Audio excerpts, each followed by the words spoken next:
Hey, family, this is you know who, Bishop John Seldis, and I am godly pleased and proud to be back again using this technology and these platforms to be offered another opportunity to be in a conversation we call relevant conversation. And I am tonight, I am so pleased and godly proud to be talking to somebody that I've known maybe all my life, maybe all my life. Um, um, and listen, as much as she is, and I'll talk a little bit about her distinguished honors and careers and everything. To me, she is family indeed. I had the occasion for her to meet another friend of mine, and they got to talking, and somewhere along the way, she said, "I when he said to me, I met somebody you know," and he called a name. I said, "We for real? We look, we related for real." He said, "That's just what she said. That's just what she said about you." Listen. Let me talk about this person. She hails from my hometown, St. Louis. I rock the STL. I bleed. I tell people I bleed cardinal red. I bleed cardinal red. And she distinguished herself as now a retired school teacher in the St. Louis public school system. Got a degree at back in the day, it was called Harris Stowe Teachers College. Now it's a state school, Harris Stowe State University. I went on to my alma mater, Webster University. It was called Webster College back then. Not in every school now is university. They're universities now. But back in the day, it was Webster College. He got a master's degree there. Went on and got a doctorate degree, and has been a significant presence in my life because she's family, but also because of music. Her father and mother are music legends and giants in my hometown and across this country. And there was we'll talk a little bit about all of this.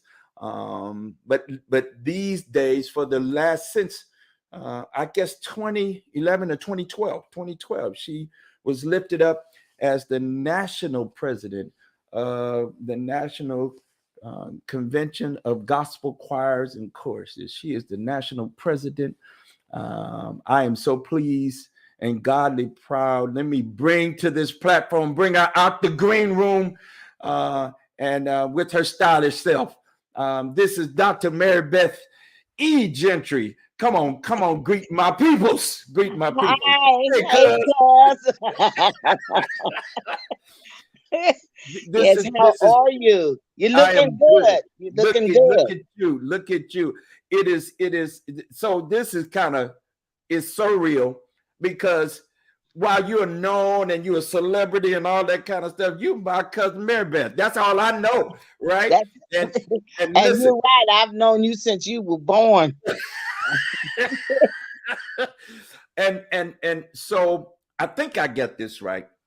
Our grandmothers were first cousins. Is that correct?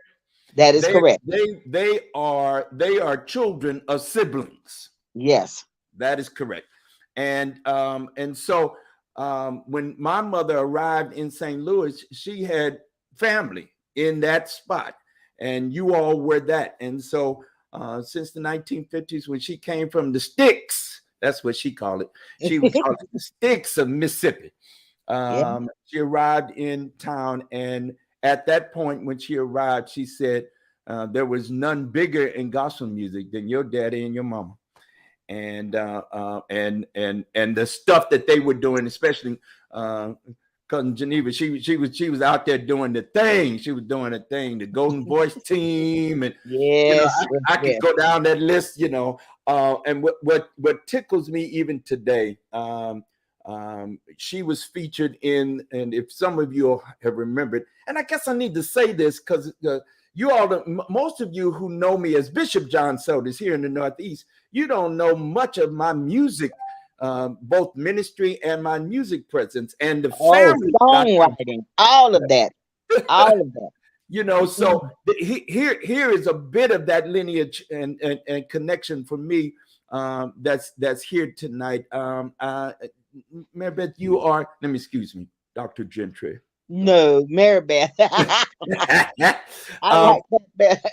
it is my honor to have you here with me, to do a little bit of conversation. I wanted to, during the course of June, this is considered Black Music Month. Yes, it is. And so what I wanted to do is spend some time over the next, bit of time here talking about Black music, talking about my music roots, talking about music and faith, and the way in which music has so energized all of our lives, but particularly for us who were, and have been and have spent our lives doing, gospel music for the most part. Your mom and you were featured, in the feature film "Say Amen Somebody." Yes, Uh, my mother was. They showed a clip of me, a little bitty clip, because the guy, when he um filmed the movie at our convention, and I led a verse. I sung a whole verse, which they never showed in the movie, because he said my voice was too trained. I had that soprano, that mhm, soprano voice, and he said it wasn't gospel enough to put in the film. So mm, I said, oh, so years ago, until 2019, when we had our last convention before the pandemic in Detroit, I said, why didn't you put me in the movie? He said, well, back then, he said, I didn't really understand that gospel music enhanced a lot of styles and different mhm, voices rather than that one stereotype that we all, sing. Gospel music, you can be, I've heard a young lady that's on in the Metropolitan Opera now. She could sing a gospel music and throw you up under the seat, but yet she can feature and be in a Puccini's Madame Butterfly. So wow. you see what I'm saying? Your it's the spirit that goes within the music. See, Mhm, that's what he didn't really understand. It's a spiritual thing mhm, that goes with that. I remember, I think it was Denzel Washington, when Whitney Houston was singing at the end, near the end of the movie, and the choir really got moved. And Penny Marshall said, "What's going on?" And Denzel said, "I don't know if you'll understand it or not." But even Whitney when Whitney was really in her field of gospel where she started, it mhm, was hard for her to sing those songs and not get emotional. So when mhm. she got emotional along with the Georgia Mass Choir, the Penny must, well, what? And then they'll say it's a spiritual thing. That's They right. really mean what they're saying. And gospel music has that history of That's right. being a music of our people. Not only in June and the first part of July, Thomas Dorsey, who is the father of gospel music, because the Lord gave him that back in 1932 Mhm, to start a gospel music venue where artists, soloists, and all could come, because it wasn't that many, and they didn't have what we have now. They mhm. barely had a radio. I'm serious. I know the young people say, "Oh, come on now, please." They Mhm. did in 1932. They couldn't even get on a train or a plane. They had all the racial issues. They had so much going against them. But Dr. Dorsey, which was light years ahead of his time, he said, "We've got to have a venue where the artists can come, show their, be able to sing and be able to present their music that they've written, because there was no other venue before then." And he started writing back in 1929, but then he was with Ma Rainey and all those. When he crossed over back to gospel music, that's when he really decided. But he was really known for his blues and jazz first. Mhm. Then when the Lord touched him and he changed and came back over, Ma Rainey and them were really hurt, because he was writing her music and teaching her what to do and some of the instances. So it's really there. It's a music of the heart. And not only in June, well, July the 1st, is it the Lord the 1st or 2nd? Please forgive me. I'm a little confused on my dates, but that's Thomas Darcy's birthday. So they celebrate a little gospel. But also in 2009, President Obama signed a law in Congress that September will also be the whole month of September will be when you can really do a platform. Also, like in June, you can do a platform, and it's dedicated to gospel music. Gospel music. All right. Well, we will honor that. We will honor that. The most funniest part of saying amen somebody. So if you've not ever watched, go to YouTube, or Netflix is out there. It's called Say Amen Somebody. Yes, The it's funniest, there. the funniest part of that movie to me is when Dr. Dorsey, Mother Smith, okay, And and Sally Mother Martin. Martin are Yes. sitting there together talking about when the first convention Yeah. happened. And you, for me, it is, see, you know those characters, right? So first of Yes. all, I grew up around old people, right? So Yeah. to watch them talk, and I've had time to spend with all three of them at points as a young man, and Mother Martin was never, she's a little prickly, a She's little always prickly. been a little stern, just a little stern. That's But my favorite part. she was music business minded, Uh-huh. and Mother Willie Ford Smith was God centered. This Hmm. was all her sanctified upbringing up and so forth. But I believe, cousin Don, that has to be the most talked about part of that movie. It's And the I knew funniest part. all three of them well. Sally Martin even had me to come to Chicago to do a concert. And you talk about feeling honored. A lady of that caliber that had me to come and do a concert. And she said, well, before we go that Saturday night, she wanted me on. It was a big TV show in Chicago. And sometimes they still show it on certain venues. I don't know where. Oh, what was the guy's name? Anyway, I went there and we were driving down the street, and a dog was getting ready to run across the street. We said, oh, Miss Martin, there's a dog. She said, you better hurry up, move out of my way. Hmm. And my mother and father back there just hollering. Well, I love So, I love those old folk, and Mother Smith, and Mother Martin, and Dr. Darcy, and what's the most funniest to me is the camera falls on Dr. Darcy. He stayed out of it. yeah, he did. He said, what was that saying that he said? You never get in the middle of something. He was just Absolutely. looking. He was looking at his punch that he was drinking. He wasn't even worried about it. He wasn't taught. He wasn't gonna get in that conversation. Uh-uh. But She said he didn't ask you nothing about where it got started. He asked you that, and boy, that was it. Everybody. But what's also of significance for me, on the serious tip, is the role that St. Louis played Oh yes. in the founding and the proliferating of gospel music. Certainly, Chicago would have to be, would make the claim that it's the birthplace of it in some Yes. ways, Yes. because that's where Dr. Darcy lived, and of course, lots of the progenitors, those originators, from Sally Martin, Mother Martin, to Mahalia Jackson and others, so many others we could call the Yes. roll there. But Yes. St. Louis had its own version, and as Yes, I they have, did. when I started to come along in the 70s and 1970s and 80s, in talking about gospel music, I would say, see, you would make the mistake if you would just say there was one city, Mm-mm. where gospel music centered.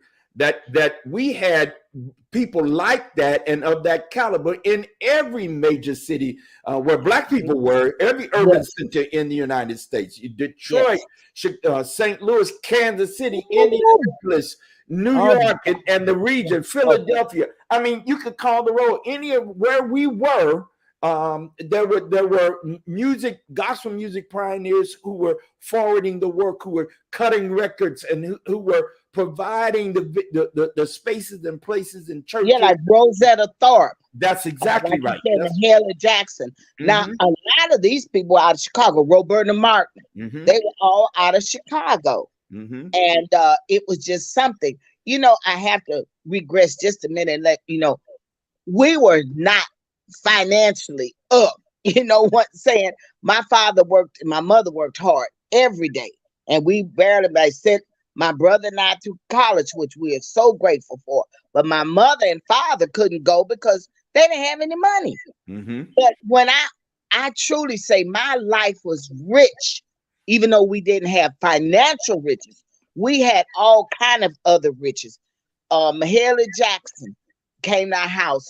Dr. Dorsey came and stayed when we had one singers meet. He performed. Then the next year he came back and brought his singers with him, and it's just.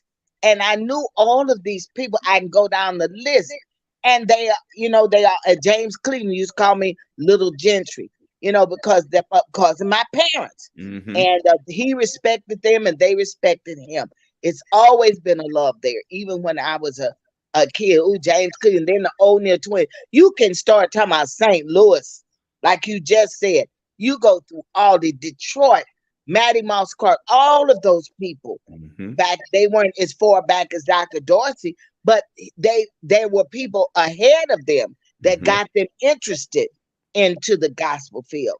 And Mm-hmm. I mean, it's just something. You still got one of the organists playing gentleman I know is Bishop Andre Woods Mm-hmm. out of Detroit. They're Mm-hmm. still active. And that's a blessing. And Mm-hmm. because he's not that old, he's not, I know he's not that old. So and you're not either. You're still a baby, consider me.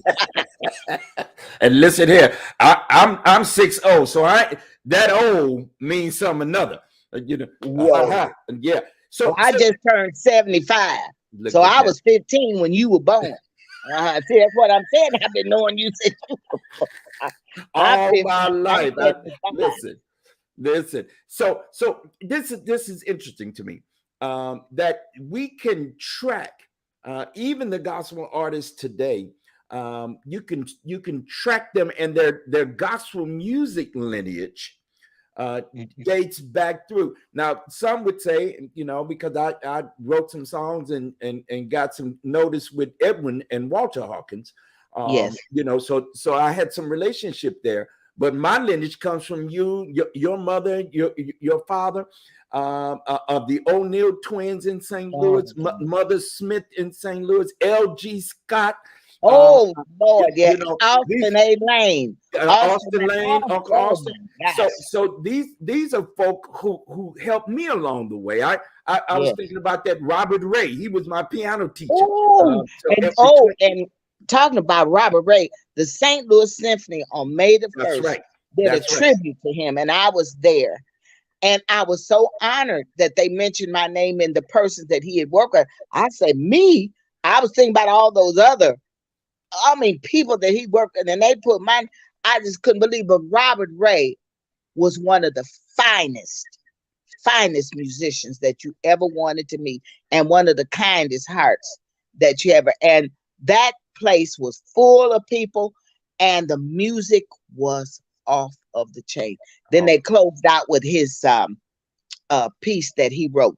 the gospel Um, mass. yes, the gospel mass. Uh-huh. And that was so, that closed out just right because the people were just up in arms at that. They were just so, and he was just a wonderful, which land up later on, he land up helping my father, who had kind of, was stepping back away from being the, director and all that stuff. And Robert Ray, when he became the minister of music at West Side, he asked my dad if he would come and work with him in the mail course. That put a new spark in my dad's life. Wow. I have to tell this story because it's true.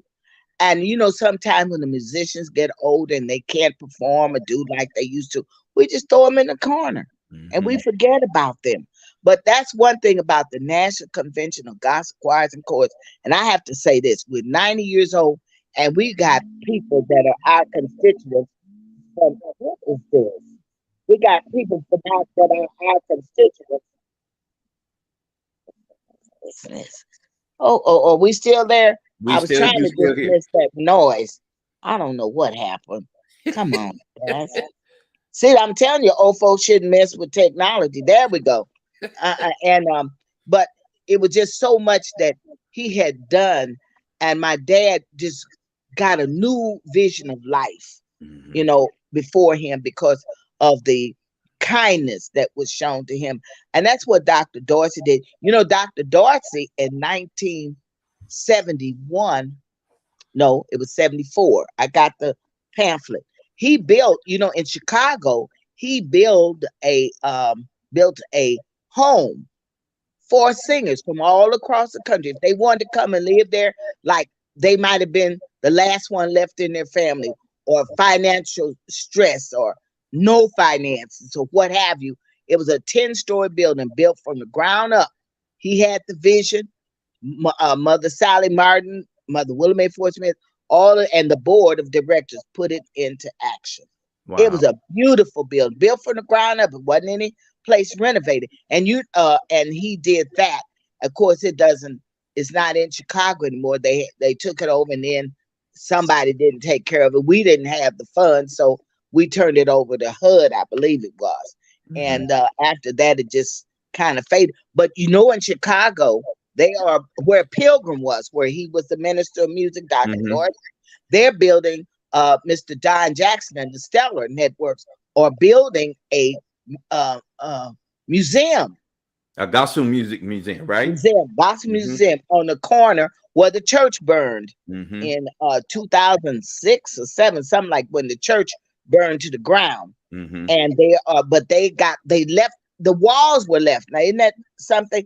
They are now structuring around that. They had a gentleman, a German architect, that came over to them and said he would donate his time, Wow. and he structured. It's going to be beautiful when they finish it, and Wow. anybody is welcome to come and look at. But it's just now it's in the building, still in the building stages. All right. That hurt a lot of folks.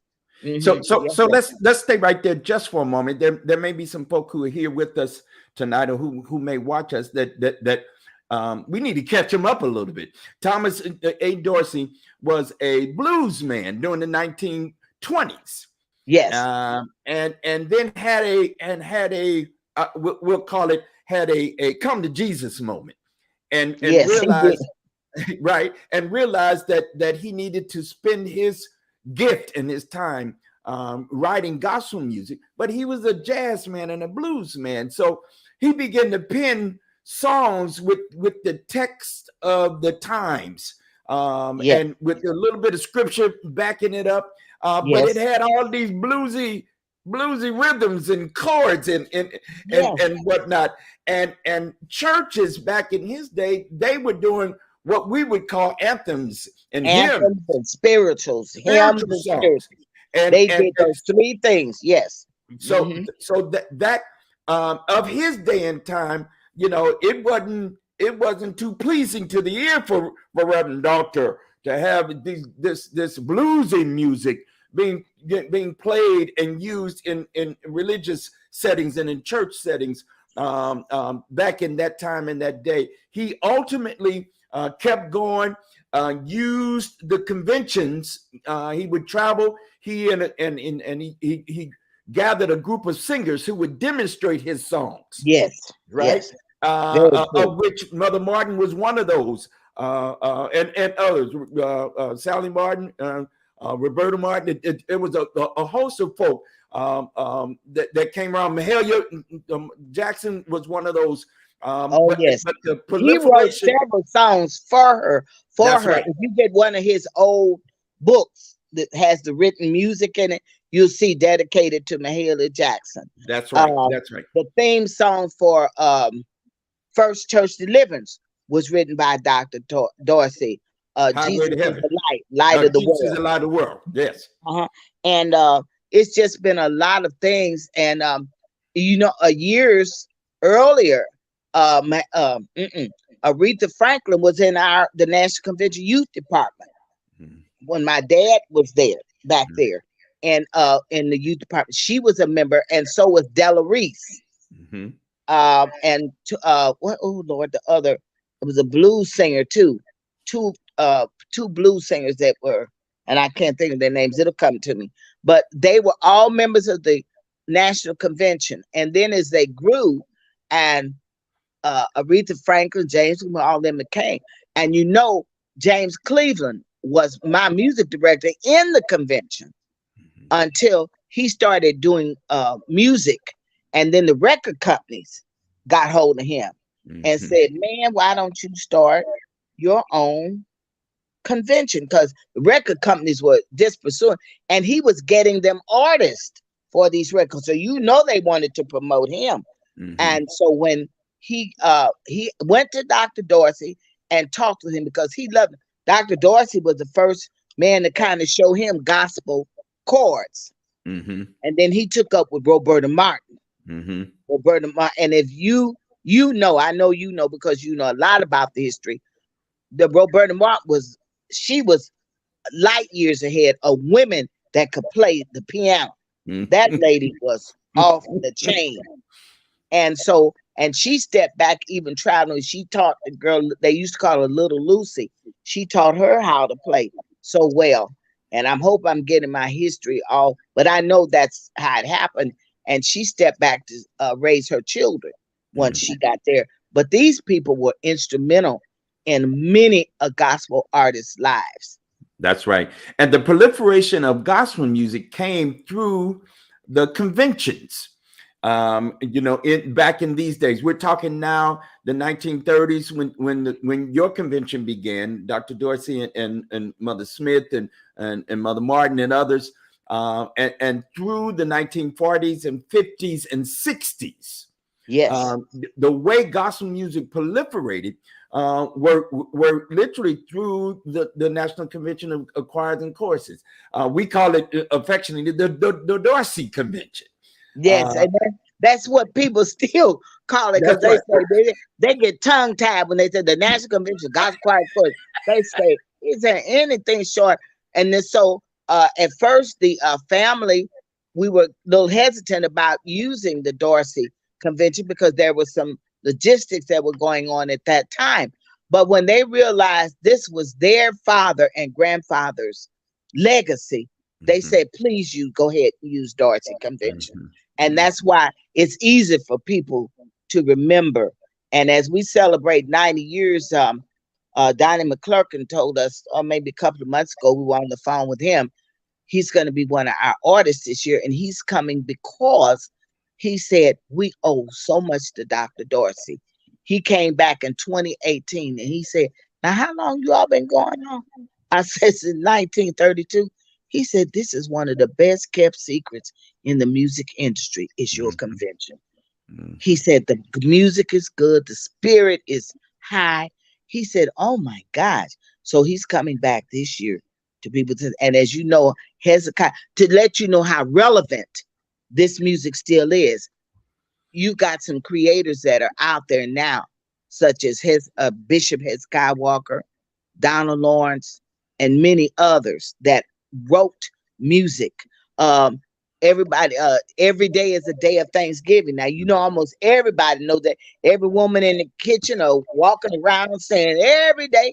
And it was written by our own Leonard Burke, who's still with us, Mhm. working with the Thomas A. Dorsey Mass Choir.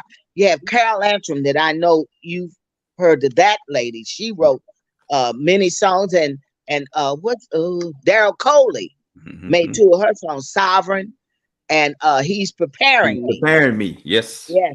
And she wrote she's still around, and we praying for her strength and her health. She came back to the convention. Then we have Rodney Post. We've got, I don't, if I start naming people, Stephen Hurd out of DC.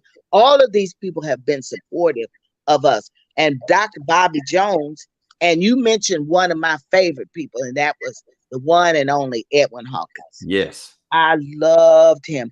Bishop Mose introduced me to him. Is that And right? when he did. Bishop Mose said, you got to meet this. We met in Las Vegas in 2009, and he was talking with him. Little did we know the next year in 2010, Bishop would be called home. Mm-hmm. And we didn't know that. And you know what I love about Edwin so much is that he came to me and said, my brother, Bishop Mose, thought so much and loved you like a sister. He said, I'm going to be here with you. All right. And he came and he got me started, because when I started, see, I was known in St. Louis and in the National Convention, but outside of there, because of the type of singing I did, you know, kind of operatic and all that stuff, Right. I wasn't known. Right. So everybody said, who is she? The new president, where did she come from? And they said she been in that convention all her life. Mm-hmm. But see, then the one and only Dr. Bobby Jones, he said, I'm going to help you out too. So he started me on several of his shows, even when he was way before he went to BET, Mm-hmm. when he was there In locally, Nashville. Nashville, and he had his local shows, Mm-hmm. and he kept me up. The two of them joined forces and pushed me out there among the people. They started inviting me to all of their things. Bobby Jones is the reason why I am friends today with Don Jackson from the Stella Awards, because of Bobby Jones. Mm-hmm. And then Edwin, all of them. Then he started bringing me to all of his the art seminars. Music and art seminar. Mm-hmm. Uh-huh. And I went to the last one in oh Lord, Oakland, Mm-hmm. when just before he passed away. Mm-hmm. And I just felt so honored to have those iconic persons Mm-hmm. taking a part of my life and bringing me on forward to make sure I met the right people. Because Mm-hmm. let's face it, the right people can bring you some place, and the right ones can ignore you. Yep, that's Like true. they did my first year and a half. They didn't know who I was, and they could care less Oh about Lord. me. They said, where'd she come from? Out of the Right. woods. That's So right. anyway, but that's what God has. When God has a plan for you, there's nothing that will stop that, Mm-hmm. because he wants that in your life. Mm-hmm. And no matter how we can reject it, or how other people can reject the calling in your life, Mm-hmm. if God is there, I'm sorry. It's nothing you can do. You may try, you may put all the pitfalls you want in a person's way in their life, but that's it. The gospel music, I mean, but y'all don't know this man could direct, sing, and write songs. What was the group? I'm trying to think. Were you with Bishop Greenlee or who? So with Revelation, so Joe Ford, Yes. mhm, and all Oh that. my God. Oh, you talking We about everybody here loved him. Oh my goodness. let Yes, me Lord. let me tell you something. I reminded Bishop Hawkins, Walt Hawkins, and Edwin, got a chance to be very close with them over the years. I was at Kiel Auditorium, Kiel Opera House, Yeah. 1969, when Wow. Oh Happy Day had just hit #1. Yes. Edwin and the choir were the featured, Edwin and Edwin Hawkins singers, they were the featured group for, listen to this, this was the O'Neill twins and Brother Joe May. Brother Oh Joe my Mays God. were on that concert card, along with Reverend Cleveland and the Cleveland Singers. This was the You're first group of kidding me. Cleveland singers Oh, that night, and the Mighty Clouds of Joy. So we had a little quartetting going on. Brother you Joe know what? May, I think I you got that remember that? poster. I Yeah, huh? remember that very well. I Mm-hmm. remember that. So God. Bishop Hawkins said, "Boy, how old are you?" I said, "Don't worry about how old I was. I was there." Don't you worry about how old I was. And in fact, I remembered when I told Reverend Cleveland this too. We were sitting talking to Reverend Cleveland at one point, and he said, "What you talking about, boy? You were there." You got him. You got him. You got him. And I said, "Yes, sir. I was there." And I remember he had on a black and white checkered suit, coat, and jacket. I remember the whole thing. Walt and them had on those royal blue the girls' gowns on. They had all, and they had the big, they had some hair. Their hair was all, that California kind of do. All right, it was great. That's some outside of you and cousin Geneva and brother Joshua, cousin Joshua, or as the old folk call him, cousin Joshua Way. Yeah, that Joshua Way. You know they did say that, didn't they? Cousin Joshua Way. That's my earliest memories of gospel music. Them and the choral club down at Prince of Peace. Oh God! Oh, that was a sing. Wasn't that the singingest group of people? And y'all's choir, because see, now I'm dating myself, and we're going on back into. You all were at Christ Southern Mission. Y'all were sanctified Baptists, spiritualists. We almost got thrown out of the back. We almost got. My mother would say, they asked, had Reverend Gore lost his mind? Because in 1932, Mama told me, because I wasn't even born then, she said he put a sign across the street, across the church, said, "Have ye received since ye believe the Holy Ghost?" Oh. Come on, Holy Ghost, what you talking about? Oh. We were still waving handkerchiefs then, and that's hands. Right. You wasn't talking about them shouting. But my church had the holy roller sheets and everybody else. That's right. And one of the things that the Dorsey Convention retained is, and that was what is featured in the movie Say Amen Somebody. Yes. That kind of old spirituality. Yes. You can't speak. There's something very sacred about that, but also very African.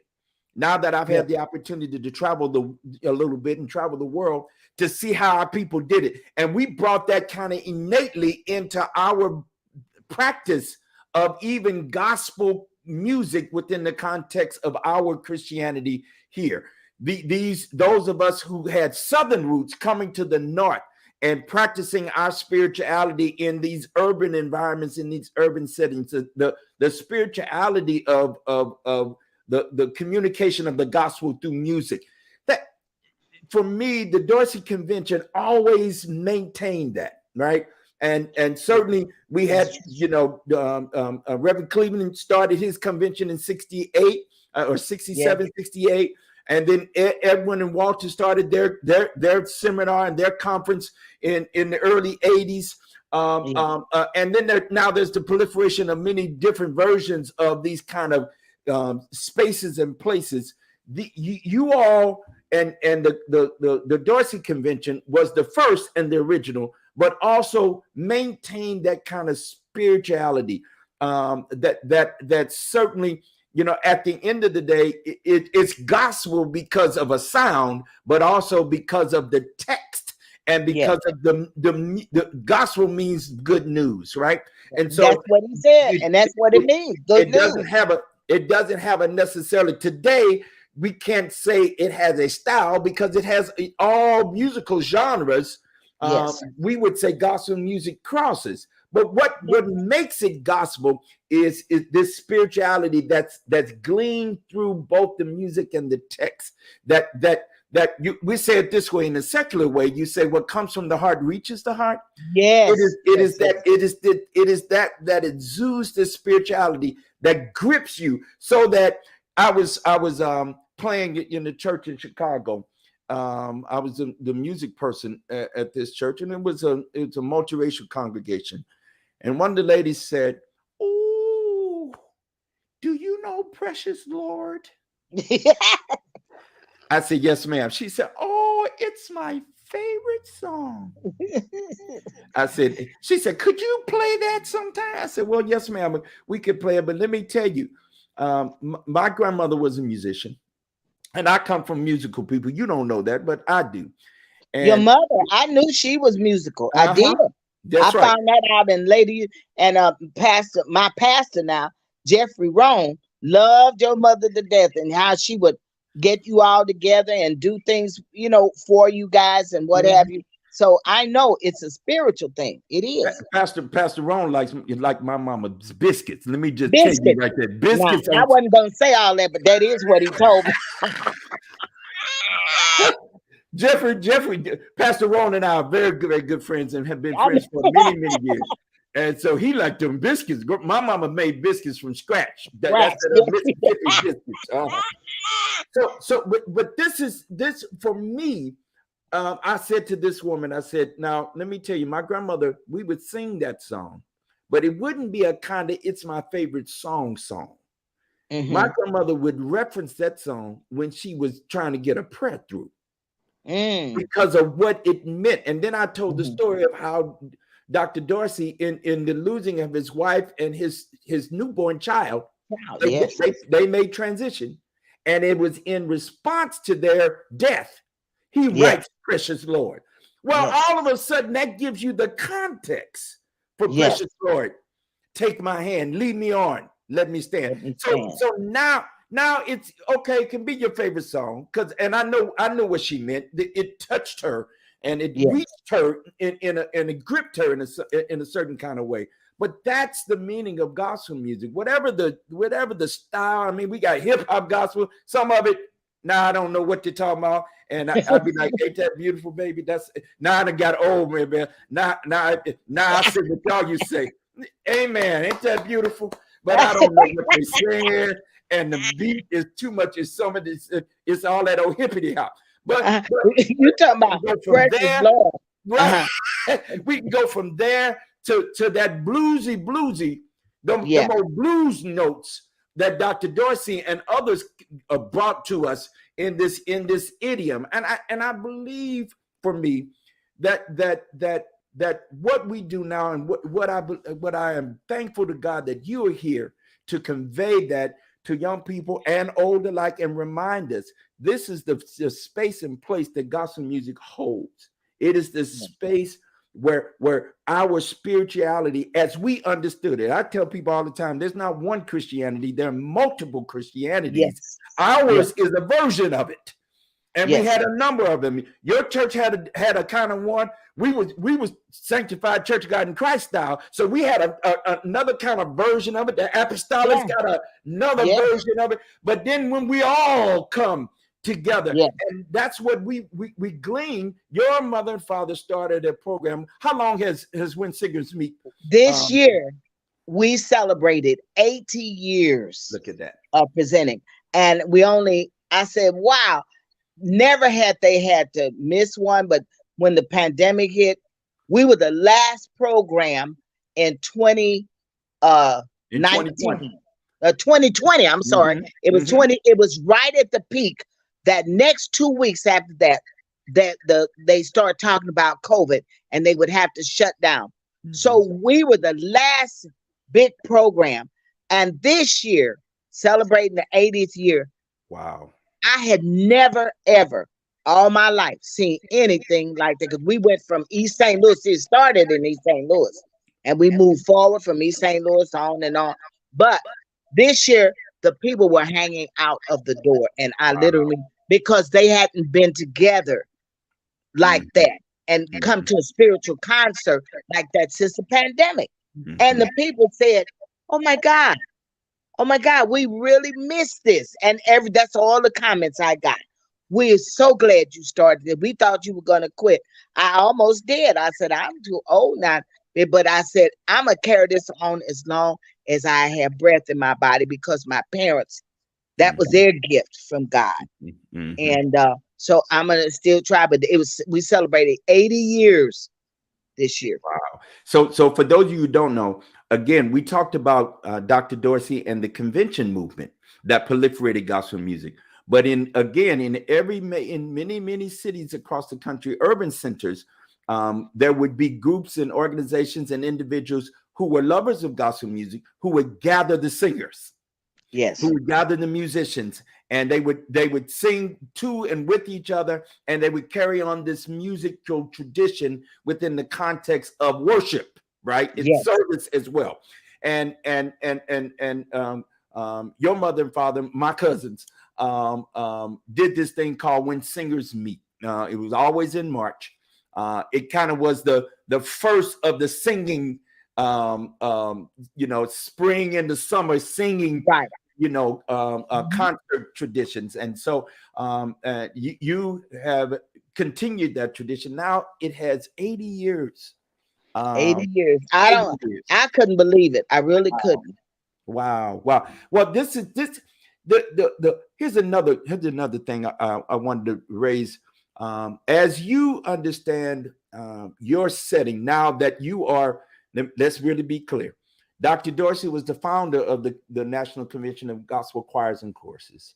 Yes. Um, Bishop Mose, Oh, Kenneth yes. Mose Sr. Was Yes. the second national president of Yes. the Convention of And he Gospel did Choirs. a marvelous.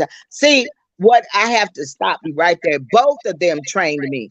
Dr. Dorsey used to pull me aside. Everybody called me Little Gentry for some reason. I guess I was tiny back then, but they would train me. He put so much knowledge into my head, just always pulling me aside, telling me stuff. And then here comes my close friend, Bishop Moses. We had been in the convention.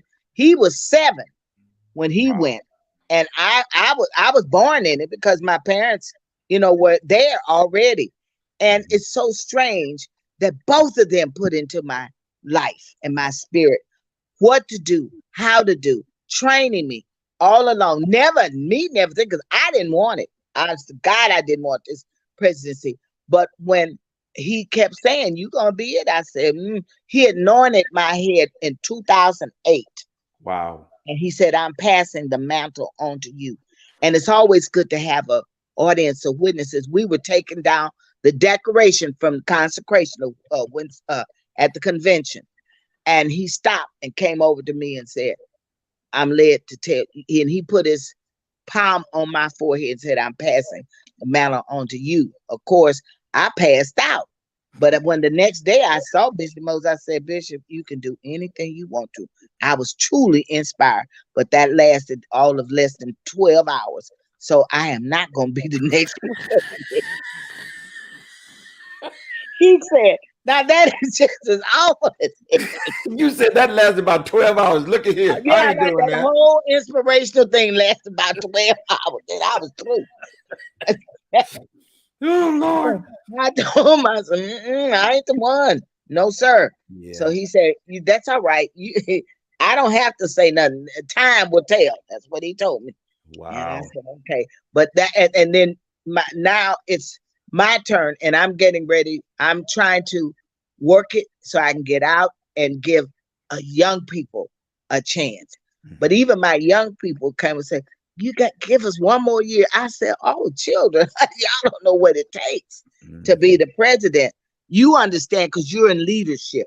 Mhm. People don't understand. All they see is the glitz and the glamour. I'm sorry, that goes to it, but they don't understand. It's some sacrifices that you make in your life in leadership." Mhm. Well, this is what I want to say. I am godly proud of you. Thank I see cousin Joshua you. and Mama cousin Geneva. She wasn't to be played with either, but she was always kind and sweet to me. But Yeah. people said, "Ooh, you know Mother Gentry." I said, "Yeah, that's some sweet family." They said, "Ooh, she mean. Ooh, she." And they I said, "Well, she ain't mean to me. That sound like you got a problem. I ain't got no problem." And she would always come here, baby. How's your mama? Where your mama at? And most of the time I wasn't with mama. When I was out, I was running around. My mama couldn't believe we was out at church till 1 and 2 in the morning. No, and a lot of people. I had a young man I was dating, and he was going to surprise me that night and ask me a question about what who got. And he waited. I know from like 4 o'clock that afternoon, and I got home maybe about 11. He said, I know good and well you haven't been in church this long. I know you haven't. So, and you can't even tell me that Wow. you've been in church that long. And that, but really, I kind of started our little parting of the ways because people cannot believe how long you stayed in church. But Yeah. I want to regress back to your mom. Your mom took being seriously relatives. Mhm. She was better to my mother. I don't want to start crying. Than a lot of people. She came over when I couldn't get anybody. I'm free. She'd come over and sit with mom when I'd have to go somewhere. And she loved on mama. Mhm. And when even after she got married, she still kept coming and she started bringing Brother John around. Like, I mean, it was just beautiful. I have to give her her kudos while she is still on this earth. And I told her this that I'll never forget her for what she did for my mother. Mhm. Well, And we she remember. did come with that tender care Yeah, that she had. we remember. I remember we used to go. Did you go to Vashon High Yes, School? it did. Hmm. Yes, it did. So I Class was. of 1966. Shut up now. Just go on about your business. See that y'all don't know, but that's a St. Louis thing. We when we say what school did you go to, we ain't talking about no college. No, no, We no, talking no. about what high Hi. school you went to Yes, in sir. St. Louis, and so that's a thing. That's a St. Louis STL thing. We were talking about it because I remember where y'all lived, right? Yeah, Where Cousin Daisy lived. So we mama, it was always the case. We going over there to see, Cousin Daisy and them. yeah, That's what mama would say. So we'd go yeah, by because whoever was in town, whatever relative was in town, they would go come over to y'all's place yeah. and They see. would come and see us, Uh-huh. and as cousin Helen would come, Mm-hmm. and we would just have the best time. But Mm-hmm. I wanted to thank her and to thank you because you don't know how sweet a person your mother is when it comes to gentleness and her soft spoken voice. You will never hear her yelling like I'm just loud, but your mother was so sweet and humble. Her voice was just meek and mild. And that's Yeah. who she was. Oh, and baby, that ushering thing that she was involved in. So yeah, so we deep in black church culture right now. So my mother for many years was an usher. That's where she found her space. Now she was singing the choir and do all that, but she found her little niche. And so there in St. Louis and in many cities, there's some what they call these usher unions, these usher board An unions. usher board. Uh-huh. Mhm. And so they would get together. And so every annual day, they would go from church to church. Each church Yes. had an annual, commemoration of ushers. They use it as Yes, a it sure fundraiser, did. right? Mhm. Uh, That is and correct. my mother became one of one or two who would always be the MCs. Thank you. At my church, many times she did. I know she did. And so she would, and my sister and I, you know how this go because your mama did the same thing. They get up there to the mic, and then all of a sudden, the spirit would take over, and I would be all embarrassed because then she'd be shouting all on the floor, all hair all tore up, and tearing up. You leave her alone. But Lord, you know that's the way they did, don't you? that's right. My sister would say, "You going down there to get your mama?" I said, "No, you going down there to get your mama." "No, I ain't going down there to get that thing. I'm gonna jump off on me." So we would have these. What you say that wasn't gonna jump off on That thing ain't gonna jump off on me. So her? my mother, for many years, that's what her niche was, and much like your mother would get to the mic, and then it would you didn't want to follow her. That's all I'm gonna say. Just like you don't want to follow you. You get to that And but, mic, but, and but the you want mothers everything. that the spiritual thing was what you were talking about earlier. A lot of people don't understand it is a spiritual thing when you are delivering God's word through song. Mm-hmm. It's a Mm-hmm. whole different ball game. You're Mm-hmm. not in, you should not be into you. You should be into what the message that you're trying to get across Mm-hmm. to the people. I did one album and that was back in 83. That's the only one I did. And I think it's around. I went to Vintage Vinyl. And a guy called me, said that's one of the stores that sell them old. Yes, I remember Vintage Vinyl. A minister called me and say, "Oh, I see your album here. I'ma buy it." I said, "Oh, honey, thank you." He was so excited. I said, "Lord, how old is that thing?" I remember when you put that record out. I remember Yeah. back when that record came out. It was so these moments for me. I had the opportunity of working with you, of course, and working with the O'Neill twins. I produced two Oh records for the gosh. O'Neill twins. God gave me that, and during the time I was cutting music and doing records and writing songs in that particular way, I was getting at it then. I was going after it then. And where that has taken me, right? Mm. Touring and sharing, Yeah. music all across these Because you platforms. did. You traveled everywhere. I You was did. gone. I said, "Well, what?" I didn't know what had happened to you for a while. Then they said, then they told me you were in Connecticut. I said, "Well, I'll be." That your mom told me where Hmm. you were. And I Hmm. said, "Boy, this boy done lived out and gone." I said, "He didn't stay around here." That's right. I was in Uh-uh. and out of St. Louis from the time I graduated from school, and then went on to college, and then from really the early '80s, I was back and forth. I was on the Yes. road for a while, here and there, and then came back home, got married, and then took a church in downtown St. Louis, and then from there went to Chicago, and from Chicago out here. So we've been out here now for 23 years. Uh, Wow. we've been out here for Oh, 23 time years. goes on so It has quickly. been. So my family, I got grandbaby here now, and my children are grown, and this is home for us. But St. Louis will always be home, and of course, Waynesboro and Mississippi is the Yeah. home. That's Yeah, that's that's it. Because that's where I've been down there one time, and that was when my grandmother's sister Maddie died, and we Mhm. went down there. My grandmother at 80 something took her first flight back because I said, "Grandma, we took 17 hours to get down here. I Lord. will lose my job." I was teaching him if I come back, because when I ride the 17 hours back to St. Louis, I would be dead. So I Hmm. said, "What we need to do, we're gonna fly back home." I thought she was gonna cut up and clown, because older people don't like you Yeah. bothering them when they used to No, doing something. So that's right. anyway, she got on that plane. It was Republic Airlines. I'll never forget it. And we had to go up to Meridian. Meridian. Y'all We flew out of Meridian. we had to fly to Meridian, and we Hmm. took that to Memphis. Then we Hmm. changed planes, and then we got on the plane and came on into St. Louis. She said, she said, "Now when we gonna get up in the air?" I said, "You up here?" You in the air now? I said, "Look out that window." It was really good. Those days were wonderful, but we have a rich, rich heritage. And I gotta say this one thing: Southern Mission was dancing. I'm not talking about we shouted, but baby, the holy dance was a part of our service. They and them sisters, them old saints, I used to love to see them shout. Oh, they don't have all the fancy footwork that we have now.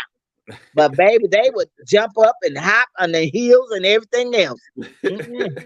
your church, Reverend Gore, Reverend Rouse, and some of those old saints. I remembered before Ella Hayden passed, before Oh Kinley yeah. Temple, Yes. before Ella Ward was pastor there. So I'm dating myself now because I remember those times. Philip Lee Scott, um, Oh uh, God. I don't you think know, anybody could play the organ like L.G. Scott. I really don't. LG, that's exactly right.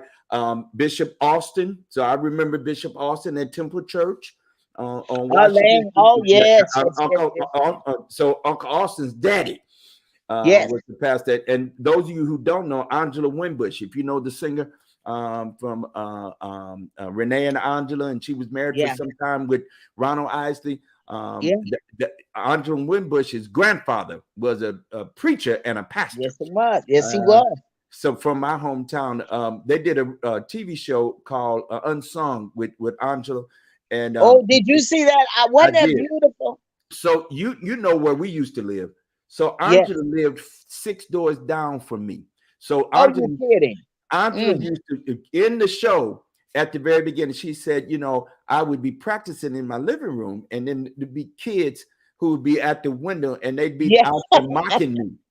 Uh-huh. Yours truly was one of them kids was out there mocking. You telling on yourself now. You telling on yourself. I done told her. So I was one of those kids that was out there mocking her, and then to have her introduce me to people in the music industry and the music businesses, it was because of her that we got to meet people like Tuatha Ag and James M. Tume and Richard Smallwood, because Angela went to school in Washington, D.C. to Howard University. Yes. And she was on his first thing, wasn't she? That's exactly right. She was a part of the church choir that recorded, and she was one of the original singers of the song you were talking about with Whitney Houston, "I Love the Lord." Yeah, yes, you did. She was one of the original singers of that song. So it's that this whole the connections again. For me, gospel music is about the spirit, and for me, spirit that's embedded in the life and the community from which we all come from. And I am so very, very pleased that when Bishop Mose suddenly was taken from here to beyond, he left the convention in your hands. And for these last decade plus, you've been the president now. 12 years? 12 years. We celebrated my actual 10th because I wasn't installed until 2012. But actually, you're right. It was 2010 when he died that September. September, right? And then right after that, I took over, but I was interim. And then they said that's not right. The bylaws don't say that. So then I was officially made the president. So they set up the celebration for Washington, D.C. in 2012. And that has been history, but it wasn't an easy journey at first for me. Yes. I'm not going to tell anybody because they didn't know who I was. The gospel industry did not know me. That's right. And they treated me like they didn't know me. My convention knew me. My church knew me. The city of St. Louis, I meant to say, because this city of St. Louis has been so supportive of me and my family down through the years. So I can't say anything. St. Louis was there for me all the time. I guess that's why I am there. My niece wants me to move to San Antonio. But I said, I'm just all my friends are here. Yeah. My love, my church. I've been a member of my church since I was born. So I've been a member of that 75 years. And Pastor Ron puts up with us old folks. And he's old too now. So look at here. I understand that. This is, let me tell you folks, this is the third president of the National Convention of Choirs and Gospel Choirs and Choruses. And she's the first woman to hold the position. And of all those other music conventions, this one you're looking at here is a piece of what I call gospel music royalty. And she happens to be blood kin to me and special to me. But I am so very, very pleased and just proud that you have maintained the tradition. You hold up the standard for us. The Dorsey Convention will be celebrating its 90th, as you've named already. Yeah, July the 28th through August 4th in the city of New Orleans, Louisiana. All right. And we will be at Sheraton on Canal Street. All right. And everybody's welcome to come. It's going to be a wonderful experience. And I thank God for you allowing me this time. I am excited about talking with my cousin because I see stuff that you're doing. I mean, you may not think I'm paying attention, but I am. And I'm just so godly proud of you because you've done a lot. You're educated. You're intelligent beyond. And all of this, but you still maintain being John Selden. See, that's what I appreciate about people. You can't go crazy because you have knowledge and you have wisdom and a gift from God. Just maintain who you are. Yes, ma'am. Yes, ma'am. And this is what we do. I get it from you. We got the same roots. Yeah. As our people would say, we got the same roots. Yeah. We come from the same fountain. And thank you for coming on. I called you and said, hey, I want to do something a little different and shake it up a little bit. And so for the next few weeks, folks, I'm going to be talking music, and we're going to be talking about reaching to some of the folk. Just stay tuned on Monday nights. You're going to be surprised. You might be surprised. All right now. A few folk you might recognize that are special to me. We'll be coming in over the next coming weeks, talking about music. It is for us. This gospel, this grand gospel music makes the connection of our faith, our practice of faith in our own personal lives, but also our practice of our faith as a community. And we share this great faith through the musical vehicle we call gospel music. And we owe a great debt to Dr. Dorsey and to Bishop Kenneth Mose Sr., who held on to the tradition and now who gifted it, who handed it to you. And so we owe you as well a great debt, and honor you for the commitment you have to gospel music and to holding the space as we continue to hold forth with the new and bringing some of the old with it. Yeah, and can I say this real quick? Yes, ma'am. That St. Louis has the rich heritage of having one family that had 3 people out of it that took gospel music to other places, and that was Sister Martha Bass, who used to sang for a very short while with Clara Ward. Ward and the Ward singers. She did. She sung with them, and then you had our own Fontella Bass, which went on, and it's hardly a person that don't know the song "Rescue Me." Take and me then all right. And then one of my best friends was David Peaston, and all of these had the church. That the church was where they out of all of them. And David Peaston, he was a singer. How many? He won the what's the name so many times they just had to retire him because he kept beating everybody. What was that up in Harlem? Amateur Night at the Apollo. Yes. So Mel and David called me a number of years ago and said, I want to do some work. He had come home and he contracted with me, and I pulled a band together for David, and and became his musical director for a short time. And before he started, getting sicker and sicker. And Mel said to me, she said, John, we've had all these musicians from all over everywhere. She said the best band, one of the best bands David has ever had has been the band you pulled together for him. Oh, isn't that wonderful? And I enjoyed playing. He did those 2 records that got him some acclaim. And I enjoyed playing all that stuff. And then in the middle of it, we dropped some gospel on him, and the people would be like, "You sing gospel? Well, that's where he come from." I know you turned it out because you know who else came this year? We're talking about 80 years for One Sings Me. Eddie O'Neill's wife came this year to One Sings Me. Oh yeah, I was so glad to see her. She called me and said, "I'm coming." I said, "Okay." But when I looked up and saw her, I just broke down because I remember the days of being with the O'Neill twins. That was just something. Being on the road with them blessed my life. They in fact, my first trip abroad was with Eddie and Edgar. You're kidding.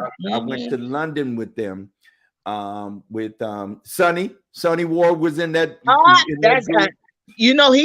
He's at my church now. I know he is. I mean, we had church too. You hear me? It was Sonny and Rainey and me. Lord Rainey, he celebrated 60. Yeah, I believe his 60th birthday or something recent, and I was a part of that. He was yes. So I got I was on the phone with him. My little brother, I call him my little brother, Joe Ford's son, said, I got somebody want to talk to you. So he put him on the phone and he said, "You don't know me. You so big now, you don't even know me." I said, "Oh no, here we go. And it was Rainy. And so we got a chance just recently. I mean, within the last 2-3 months. And so we just reconnected. And I'm just again, this music gives us the opportunity to share our lives together. And Yes, it does. that's what I want to say to all of you here. 2020 and this pandemic took from us many. Listen, Marvin Winans wrote a song. Many didn't make it, but I was Yeah, one of the ones who one did. of those who did. It's the truth. And It's the truth. so I say to all of you who will watch us, who've been watching us live, and who may watch us, as this goes down and it gets forwarded out, you all call the people that you love. If y'all done fell out about something, that's some old petty stuff. Yeah. Get over it quick as you can, and make those reconnections. And let's spend this time now loving one another and supporting one another. Oh And God. caring for one Oh another. God. That's the truth. It That really is. this is Ooh, there's no time now for some of what has divided us, some of what has put us at odds with one another. Yeah, we're gonna get into it, and we're human beings, we're gonna get into it. Let's find ways to get through it, and then spend the rest of our times loving on each other, supporting each other, and rooting and cheering on each other. This is the tradition that we come from. yes. When singers meet, we all, whoever was the group, we all get up and support them and clap for them, just like they Yeah. clap for us and support us. And that's how we got through. Our foreparents did that, and it is ours now to teach this same tradition to the younger ones coming along. Thank you for what you do, cousin. I appreciate you so much. No, And thank you for allowing me to be. I mean, we've had this could go on for 3 or 4 hours, but we done wore everybody out. And they said, "Please, y'all, shut up." you But y'all please be quiet. but I appreciate you so much for allowing me this time because Absolutely. all of us they crossing over. Now used to be one by one. There's some of them going in groups. We Yep. said, "Oh my God!" I mean, they just leaving here or sick or whatever. But I thank the Lord for everything, and I thank Him for you and your family. And All God right. continue to bless you and all that you're going through now. And we just praying for everything for you to turn out and that give you the strength, because strength comes when you are a caregiver. It has to come from God. Yes. Yes. Just like you, we praying for you. Life ain't, listen, Langston Hughes said, like it ain't been no crystal stair. Huh. Yeah. No, no. So we all have our journey to go through. Thank you again for joining us tonight. Everybody, I'm gonna say it again. Y'all pay attention. We're gonna be back here at the same bat channel and the same bat time next Monday night. And tell a friend. Bishop Zelda is having some conversation about music. We're gonna be on this thing and talking about our faith, our journey, and the music. All righty. God bless everybody. We'll see y'all again real soon. Bye bye. God love you.